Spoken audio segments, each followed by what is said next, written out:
Hi అండి, నమస్తే. Welcome back to Chandana's వంటిల్లు. ఇవాల్టి మన వీడియోలో గోరుచిక్కుడుకాయ ఫ్రై ఏ విధంగా ప్రిపేర్ చేసుకోవాలో చూసేద్దామండి. ఈ గోరుచిక్కుడుకాయల్లో ఫైబర్ కంటెంట్ చాలా ఎక్కువగా ఉంటుందండి. ఈ పీచు పదార్థాలు అనేవి మనకు డైజెషన్లో చాలా హెల్ప్ అవుతాయండి. కాబట్టి ఎవరికైనా డైజెషన్ ఇష్యూస్ కనుక ఉన్నట్లయితే ఇలాంటి ఫైబర్ కంటెంట్ ఎక్కువగా ఉన్న ఫుడ్ తీసుకోవడానికి ప్రిఫర్ చేయండి.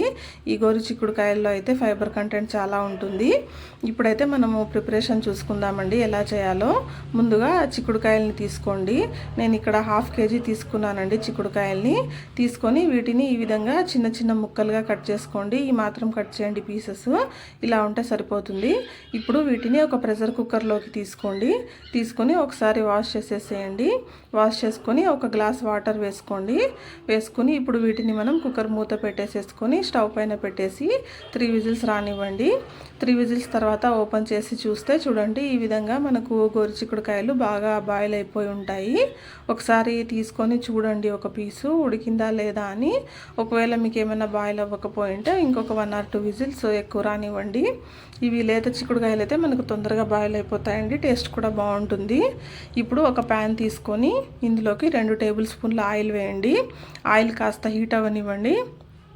ఆయిల్ హీట్ అయిన తర్వాత కొంచెం ఆవాలు, కొంచెం జీలకర్ర, కొంచెం పచ్చిశనగపప్పు, అదేవిధంగా కొంచెం మినప్పప్పు వేసుకోండి.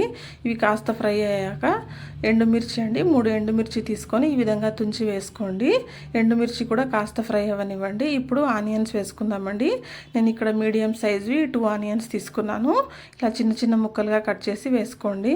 ఆనియన్స్ని కొద్దిగా ఫ్రై అవ్వనివ్వండి. ఆనియన్స్ ఫ్రై అయిన తర్వాత టమాటా ముక్కలు వేసుకోండి. టమాటోస్ నేను ఇక్కడ 2 తీసుకున్నానండి, మీడియం సైజ్వి.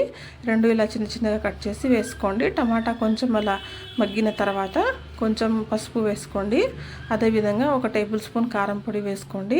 అలాగే 1/2 టేబుల్ స్పూన్ ధనియాల పొడి, అలాగే 1 టేబుల్ స్పూన్ సాల్ట్ వేసుకోండి. ఈ పౌడర్స్ అన్నీ వేసేసాక ఒకసారి బాగా మిక్స్ చేసేసేయండి. మిక్స్ చేసి ఒక 2 మినిట్స్ అలాగే ఉండనివ్వండి. తర్వాత ఇప్పుడు మనం బాయిల్ చేసి పెట్టుకున్నాం కదండి గోరు చిక్కుడుకాయల్ని, ఈ చిక్కుడుకాయలన్నింటినీ ఇందులోకి వేసేసుకుందాము. వేసేసి వీటన్నిటిని కూడా బాగా మిక్స్ చేసేసేయండి. పౌడర్స్ అన్ని పీసెస్కి బాగా తగిలేలాగా.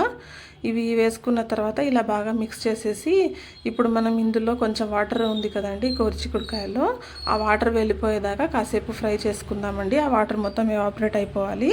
చూడండి, ఒక 2 నిమిషాలు అలాగే ఉంచేస్తే ఆ వాటర్ మొత్తం ఎవాపరేట్ అయిపోతుంది.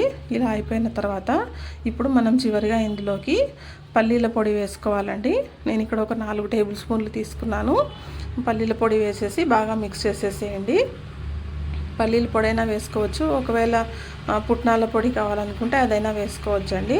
వేసేసి బాగా మిక్స్ చేసేసి ఇప్పుడు మనం స్టవ్ ఆఫ్ చేసేసుకోవచ్చండి. మన చిక్కుడుకాయ ఫ్రై రెడీ అయిపోయింది. ఈసారి మీరు చిక్కుడుకాయ ఫ్రై చేయాలనుకున్నప్పుడు ఈ విధంగా చేయండి, చాలా రుచిగా ఉంటుంది. చపాతీలోకి మంచి కాంబినేషన్ అండి, చాలా రుచిగా ఉంటుంది, చాలా బాగుంటుంది. తప్పకుండా మీరు ఈసారి ఇలా ట్రై చేయండి. ట్రై చేసి ఎలా వచ్చిందో తప్పకుండా నాకు కామెంట్ చేయండి. ఈ వీడియో కనుక మీకు నచ్చినట్లయితే ప్లీజ్ లైక్ చేయండి, షేర్ చేయండి అండ్ సబ్స్క్రైబ్ చేయండి. ఛానల్ని ఒకసారి విజిట్ చేసి చూడండి. వీడియోస్ కనుక మీకు నచ్చినట్లయితే సబ్స్క్రైబ్ చేయండి. థ్యాంక్ యూ ఫర్ వాచింగ్ అండి. బాయ్.